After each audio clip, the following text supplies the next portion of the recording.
જય કિસાન. તો ખેડૂત મિત્રો, આ સામે જુઓ, આ ઘાસને તમે ઓળખતા જુઓ. જોજો, તમારી આજુબાજુ આ ઘાસ જોવા મળશે. આ ગાજર ઘાસ કહેવાય. તો આપણે ગાજર જેવા પાન થાય અને રૂવાટી થાય, સ્વાદ કડવો હોય અને અત્યારે ખેતી માટે ખતરારૂપ સાબિત થાય એવી એક શક્યતા ઊભી થઈ. તો ખેડૂત મિત્રો, આ ઘાસને જોજો, તમે ઓળખી લેજો. આમ તો મારા અંદાજ પ્રમાણે કે આપણા સૌરાષ્ટ્રમાં કે આપણા ગુજરાતમાં ક્યાંય આ ઘાસ ન હોય ને એવું નથી.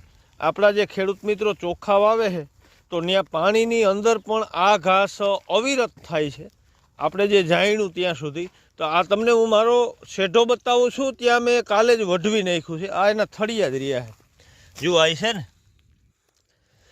તો ખેડૂત મિત્રો, ખેતી માટે ખતરો કઈ રીતે થાય આ ઘાસ, એ બહુ સમજવા જેવી વાત છે. જુઓ, આ આવડો જ ઝાડ છે ને મહિનાદીનું. આમાં જુઓ, આ બીની સંખ્યા, આ ફૂલ, અને આ પવન વાટે વયું જાય છે.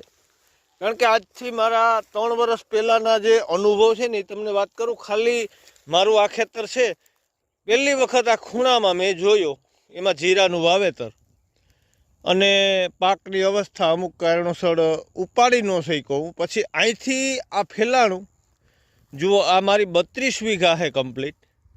આ 32 વીઘામાં અત્યારે ક્યાંય કોંગ્રેસ ઘાસ ન થાય એવી જગ્યા નથી. ત્યારબાદ મારું સામે 2 વીઘા કટકું છે નાનું, એમાં પણ અવિરત છે. ત્યારબાદ આજે 15 વીઘાના એરંડા તમે જુઓ, એમાં પુષ્કળ કોંગ્રેસ ઘાસ. ત્યારબાદ મારા ઘઉં આવે છે 12 વીઘાના, એમાં પણ કમ્પ્લીટ કોંગ્રેસ ઘાસ. અને ત્યારબાદ આપણું જે આ 8 વીઘાનું જીરું છે, તો આમાં પણ હું તમને લઈ જાઉં. આમાં જ્યાં જોઈએ ને ત્યાં આપણે કોંગ્રેસ ઘાસ મળી જાય. અમારી બોર્ડર છે, તમામ બોર્ડરે મેં કોંગ્રેસ ઘાસ વાઢી નાખ્યું છે. તો આ તકે હું તમામ ખેડૂત મિત્રોને મારા ફાર્મ ઉપરથી એક વિનંતી કરું છું કે આવતી ખેતીને બચાવવા માટે ખતરારૂપ સાબિત થઈ જાય આ ઘાસ. તો ચાલો સાથે મળી એક મિશન લઈ લઈ અને ક્યાંય પણ અમે કોંગ્રેસ ઘાસ અમારા ખેતરમાં નહીં રહેવા દઈ, ભલે મજૂરી બેહે. એટલું બધું ખતરનાક છે. આવતા સમયમાં ખેતીને મોટું નુકસાન આપી જાય, ઉત્પાદનને મોટું નુકસાન આપી જાય, મોટી એક મજૂરી ચૂકવવી પડે અને આપણા પાક છે તે સંપૂર્ણ નાશ જાય એવી શક્યતા હોય.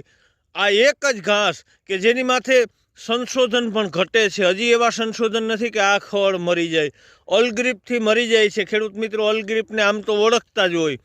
તો ખાસ વિનંતી આ તકે તમામ ખેડૂત મિત્રો, આ ઘાસથી આપણે સાવધાન